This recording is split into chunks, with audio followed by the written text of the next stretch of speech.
بعد تغريدته الجريئة التي تنم عن عمق العروبة والأنفة والدفاع عن شرف المرأة العربية عموماً والمغربية على وجه الخصوص، خرج الإعلامي المغربي عبد السمد ناصر ليرد على جمهور المتعاطفين معه والمنتقدين لقرار قناة الجزيرة إنهاء مهامه كإعلامي وصحفي محترف. وشكر عبد السمد ناصر جميع المتضامنين معه بعد إنهاء قناة الجزيرة القطرية عمله، بسبب تغريدة ذكرت التقارير أن إدارة القناة طلبت منه حذفها أو تعديلها، لكنه رفض. ويذكر أن خطوة إنهاء مهام الإعلامي عبد السمد ناصر اعتبرتها النقابة الوطنية للصحافة المغربية بالخطوة غير المحسوبة لا على مستوى الأخلاقي ولا على المستوى المهني، منددة بالقرار التعسفي التي ستوجه على إثره مذكرة احتجاجية إلى إدارة القناة القطرية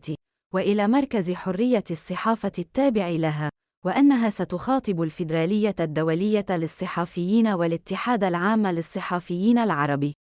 كما تدعو جميع الصحفيين العاملين في قناة الجزيرة إلى تجسيد تضامنهم مع زميل تعرض إلى الطرد التعسفي بسبب ممارسة حقه المشروع في التعبير عن رأيه.